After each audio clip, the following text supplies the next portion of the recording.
चलिए खबरों की शुरुआत करते हैं। दिल्ली के साउथ वेस्ट डिस्ट्रिक्ट के द्वारका नॉर्थ पुलिस स्टेशन में आम आदमी पार्टी के विधायक सोमनाथ भारती के खिलाफ एफआईआर दर्ज हो गई है। वहीं विधायक सोमनाथ भारती की पत्नी ने भी द्वारका कोर्ट जाकर 164A के तहत मजिस्ट्रेट के सामने अपना बयान दर्ज करवाया। मालवीय नगर से आम आदमी पार्टी के विधायक और दिल्ली सरकार में कानून मंत्री रह चुके सोमनाथ भारती की मुश्किलें और बढ़ती दिख रही हैं, क्योंकि दिल्ली पुलिस ने आप विधायक सोमनाथ भारती पर अपना शिकंजा कस लिया है। दिल्ली पुलिस ने द्वारका नॉर्थ थाने में सोमनाथ भारती के खिलाफ डोमेस्टिक वायलेंस का मामला दर्ज कर लिया है, जिसमें धमकाने, जान से मारने, धोखा देने और डॉरी एक्ट के तहत भी मामला दर्ज किया गया है। दिल्ली पुलिस द्वारा दर्ज की गई इस एफआईआर में कई धाराएं ऐसी हैं जो गैर जमानती हैं और आप विधायक सोमनाथ भारती को जेल की हवा भी खिला सकती हैं। दिल्ली के पूर्व कानून मंत्री और मालवीय नगर से आम आदमी पार्टी के विधायक सोमनाथ भारती के खिलाफ द्वारका नॉर्थ थाने में मामला दर्ज किया गया है। द्वारका नॉर्थ थाने में लिपिका, जो कि सोमनाथ भारती की पत्नी है, उनकी शिकायत के बाद अब ये मामला दर्ज किया गया। हालांकि ये पूरा विवाद जून से शुरू हुआ, जब लिपिका ने विधायक सोमनाथ भारती के खिलाफ कंप्लेंट दी थी। सबसे पहले ये complaint crime against women cell में पहुंची थी, जहां पर सोमनाथ भारती और उनकी पत्नी लिपिका के बीच में कई बार काउंसलिंग भी कराई गई। जब काउंसलिंग सक्सेसफुल नहीं हुई, जिसके बाद अब ये मामला द्वारका नॉर्थ थाने पहुंचा है। इस थाने के अंदर कई धाराओं के तहत मामला दर्ज किया गया है, जिसके अंदर कई गैर जमानती धाराएं भी शामिल है। जाहिर है सोमनाथ भारती के खिलाफ अब इस मुकदमा दर्ज हो जाने के बाद मुश्किलें बिल्कुल बढ़ गई हैं। कहीं ना कहीं अब विधायक सोमनाथ भारती के ऊपर गिरफ्तारी का खतरा भी मंडरा रहा है। दरअसल ये पूरा विवाद जून 2015 से शुरू हुआ। आप विधायक सोमनाथ भारती की पत्नी लिपिका ने पुलिस को लिखित शिकायत दी थी। लिपिका ने सोमनाथ भारती पर आरोप लगाया था कि सोमनाथ भारती उसे पैसों के लिए मारते हैं और जान से मारने की धमकी भी देते हैं। दिल्ली पुलिस ने लिपिका की शिकायत को क्राइम अगेंस्ट वीमेन सेल में ट्रांसफर कर दिया, जहां कई बार विधायक सोमनाथ भारती और पत्नी लिपिका की काउंसलिंग भी करवाई गई, लेकिन काउंसलिंग का कोई नतीजा नहीं निकला। जिसके बाद दिल्ली पुलिस ने बुधवार रात सोमनाथ भारती के खिलाफ मुकदमा दर्ज कर लिया। वहीं दूसरी तरफ सोमनाथ भारती की पत्नी लिपिका अपने पक्ष को मजबूत करने के लिए द्वारका कोर्ट पहुंची और मजिस्ट्रेट के सामने 164 का बयान दर्ज करवा दिया। द्वारका कोर्ट में करीब 3 घंटे तक मजिस्ट्रेट के सामने अपना बयान दर्ज कराने पहुंची सोमनाथ भारती की पत्नी लिपिका ने 164 के तहत अपने इस बयान में 2010 से 2015 तक उनके ऊपर जो आप बीती उसके बारे में मजिस्ट्रेट को जानकारी दी।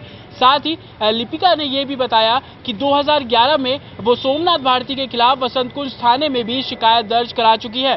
दिल्ली पुलिस ने सोमनाथ भारती के खिलाफ तो मामला दर्ज कर लिया, लेकिन 164 के तहत लिपिका ने अपना बयान दर्ज कराकर ये साफ कर दिया कि वो सोमनाथ भारती के खिलाफ इस केस को मजबूत करने के लिए कोई भी कोताही नहीं बरतना चाहती। बहरहाल दिल्ली पुलिस ने आम आदमी पार्टी के एक और विधायक पर तो अपना शिकंजा कस लिया है, लेकिन ये कहना भी गलत नहीं होगा कि आप विधायक सोमनाथ भारती पर गिरफ्तारी का खतरा अभी भी मंडरा रहा है। कैमरामैन मुकेश के साथ जतिन शर्मा, टोटल न्यूज, दिल्ली। वैसे विवादों से सोमनाथ भारती का नाता काफी पुराना रहा है। आप सरकार में मंत्री रह चुके सोमनाथ भारती अपने बयानों को लेकर कई बार विवादों में फंस चुके हैं। साथ ही कई मामलों को लेकर उन पर उंगलियां उठती रही हैं। भ्रष्टाचार के खिलाफ एक आंदोलन में दम भरा गया और इसी आंदोलन से जन्म हुआ आम आदमी पार्टी का। भ्रष्टाचार के खिलाफ अपने सख्त उसूलों के साथ पार्टी ने दिल्ली की सत्ता पर एक बार नहीं बल्कि 2 बार कब्जा किया। जनता ने भी भरपूर साथ दिया, पर जैसे जैसे दिन बीत रहे हैं, आम आदमी पार्टी का उन विवादों से गहरा नाता जुड़ता जा रहा है।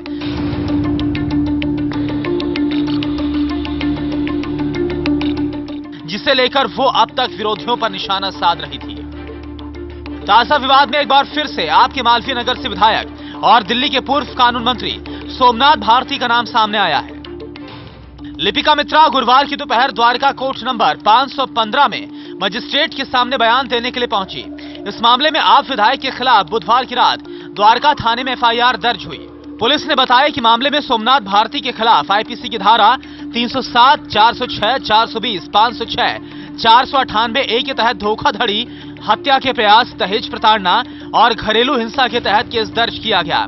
लेकिन ये मामला अकेला नहीं है। लगातार विवादों में रहे हैं सोमनाथ भारती। व्यवसाय से धोखाधड़ी का आरोप। पिछले महीने ही सोमनाथ भारती पर हरियाणा के एक व्यवसायी ने धोखाधड़ी का भी आरोप लगाया। इसे लेकर हरियाणा के व्यवसायी ने दिल्ली बार काउंसिल में भी शिकायत दर्ज करवाई।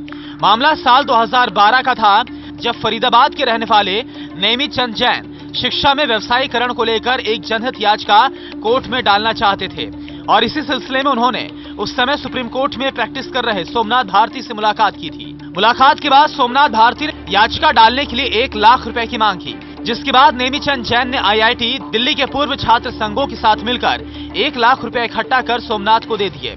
साथ ही नेमी चंद जैन ने तमाम वो कागजात भी सोमनाथ को दे दिए जिसमें उसने ये जानकारी जुटाई थी कि किस तरह से शिक्षा का व्यवसायीकरण किया जा रहा है। नेमी चंद जैन ने सोमनाथ भारती पर आरोप लगाया कि तमाम दस्तावेजों के बावजूद सोमनाथ ने उनकी याचिका डालने से इंकार कर दिया और साथ ही कथित दस्तावेज और पैसे देने से भी मना कर दिया। साथ ही धमकी देने का आरोप भी सोमनाथ भारती पर लगाते हुए शिकायत की। खिड़की एक्सटेंशन में रेड का मामला। इससे पहले सोमनाथ भारती का कानून मंत्री रहते हुए खिड़की एक्सटेंशन पर रेड डलवाने के चलते दिल्ली पुलिस से विवाद हुआ। इस विवाद की वजह से लगातार सोमनाथ भारती को महिला आयोग और पुलिस दोनों के निशाने पर आना पड़ा। इसी विवाद की वजह से केजरीवाल सरकार के दूसरे कार्यकाल में सोमनाथ को कोई बड़ा पद नहीं दिया गया। सुंदर बयान भी बना बवाल का कारण। सोमनाथ भारती की महिलाओं के बारे में दिए गए बयान से भी राजनीति गर्मा गई। सोमनाथ भारती ने दिल्ली विधानसभा में महिला सुरक्षा पर चर्चा के दौरान विवादित बयान दिया कि अगर पुलिस व्यवस्था की जिम्मेदारी दिल्ली सरकार के हाथों में हो तो सुंदर महिलाएं निडर होकर रात में भी बाहर निकल पाएंगी। भारती की इस टिप्पणी से खासा बवाल मचा। कई महिला संगठनों समेत भारती की पत्नी लिपिका ने भी इसका विरोध किया और कहा कि इससे भारती की मानसिकता का पता चलता है। विवादों के विधायक रहे हैं सोमनाथ भारती। लगातार विरोधियों के निशाने पर रहने वाले सोमनाथ का विवादों से गहरा नाता रहा है। Delhi desk, total news. चलिए आगे बढ़ते हैं खबरों में। दिल्ली में आप विधायकों का बारात घर पर कब्जा बीजेपी को रास नहीं आ रहा। दिल्ली विधानसभा के विपक्ष के नेता विजेंद्र गुप्ता इसी मामले की शिकायत लेकर उपराज्यपाल से मिलने पहुंचे। विजेंद्र गुप्ता ने कहा कि लोगों में इसे लेकर भारी नाराजगी है और आप विधायकों के खिलाफ कड़ी कार्रवाई होनी चाहिए। बुराड़ी, संगम विहार और नजफगढ़ के कम्युनिटी सेंटर और बारात घरों में आपके स्थानीय विधायकों ने अपने ऑफिस खोलने शुरू कर दिए हैं। ये मामला बीजेपी के लिए आप सरकार को घेरने का एक और मौका बन गया। दिल्ली विधानसभा में विपक्ष के नेता विजेंद्र गुप्ता आप एमएलए की शिकायत लेकर एलजी के पास पहुंचे और आप सरकार पर जमकर निशाना साधा। एक प्रकार से सरकार अपने विधायकों को और एक तरह से राजनीतिक गतिविधि चलाने के लिए एक अपने अपने हर क्षेत्र में केंद्र खड़े करना चाहती है। इसकी शिकायत हमने उपराज्यपाल महोदय से की है और लिखित रूप से कहा है कि उपराज्यपाल हस्तक्षेप करें। दरअसल दिल्ली की विधानसभा में विधानसभा के कामों के लिए ऑफिस खोले जा रहे हैं, जिसका स्थानीय लोग काफी विरोध कर रहे हैं। बुराड़ी विधानसभा में भी बारात घर में एमएलए ऑफिस खोलने का ऑर्डर आया तो स्थानीय लोगों ने जोरदार विरोध किया। स्थानीय लोगों का कहना है कि अगर विधानसभा का ऑफिस खोलना था तो सरकारी जमीन पर खोलते, बारात घर में ऑफिस बनाना गलत है।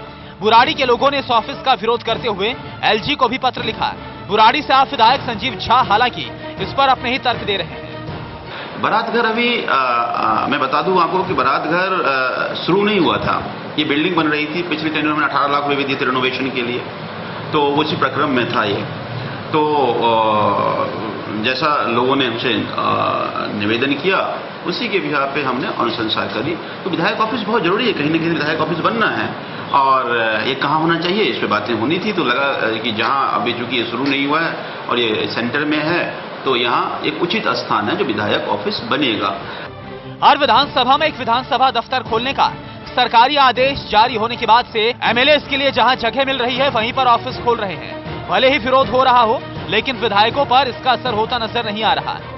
दिल्ली से टोटल न्यूज के लिए संजय वर्मा के साथ हर्षित मिश्रा की रिपोर्ट। चलिए खबरों का सिलसिला लगातार जारी है, एक ब्रेक के लिए रुक रहे हैं।